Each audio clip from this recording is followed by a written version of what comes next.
चला तर व्हिडिओला सुरुवात करूया।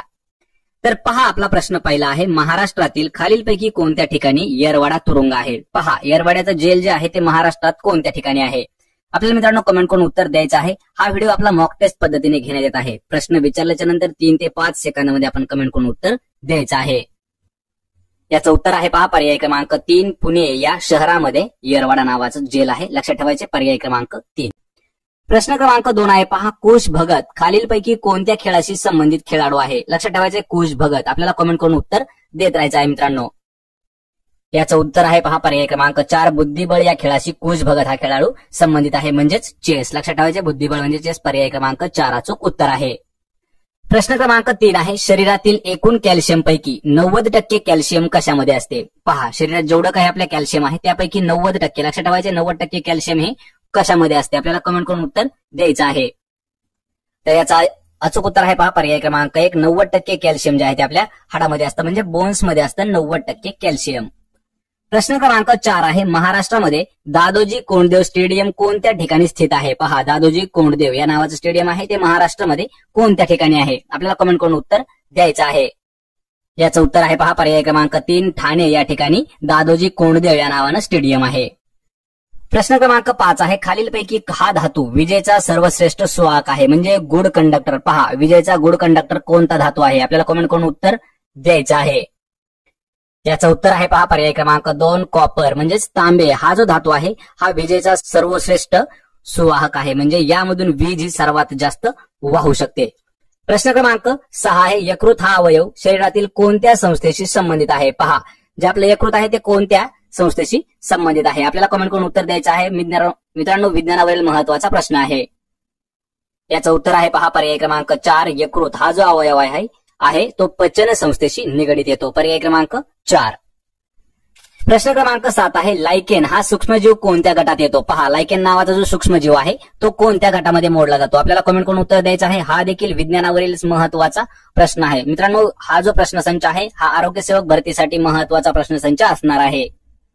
याचं उत्तर आहे पहा, पर्याय क्रमांक 2, कवक या गटामध्ये मोडतो लायकेन, पर्याय क्रमांक 2। प्रश्न क्रमांक 8 आहे, इंद्रधनुष्य हा कशाचा परिणाम आहे? पहा, इंद्रधनुष्य जो पडत असतो तो कोणत्या घटकाचा म्हणजे कशाचा परिणाम म्हणून तो पडत आहे?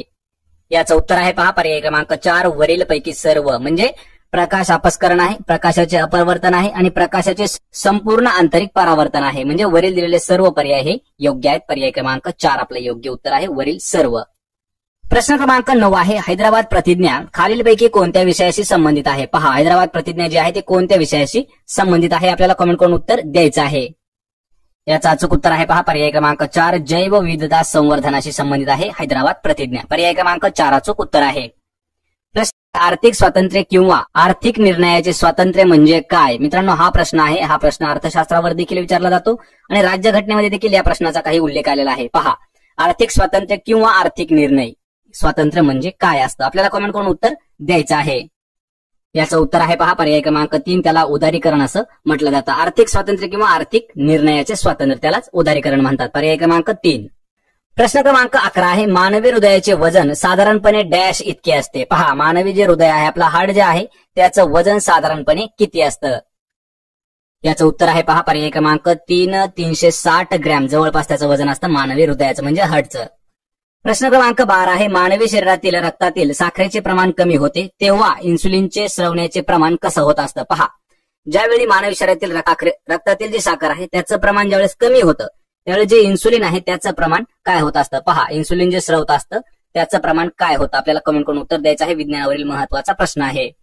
याचं उत्तर आहे पर्याय क्रमांक 1, कमी होत असतं। ज्यावेळी शरीरातील रक्तातील साखरेचं जे प्रमाण आहे ते कमी होत जातं त्यावेळी इन्सुलिन जे स्रवत असतं ते कमी प्रमाणात होतं, पर्याय क्रमांक 1 योग्य उत्तर आहे।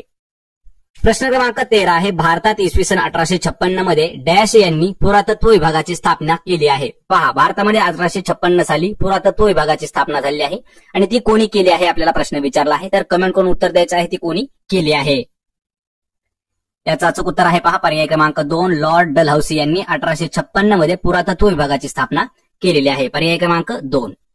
प्रश्न क्रमांक 14 आहे, अन्न पदार्थाची ऊर्जा डॅश या परिमाणात मोजली जाते? पहा, कोणत्या परिमाणात मोजली जाते अन्न पदार्थाची ऊर्जा?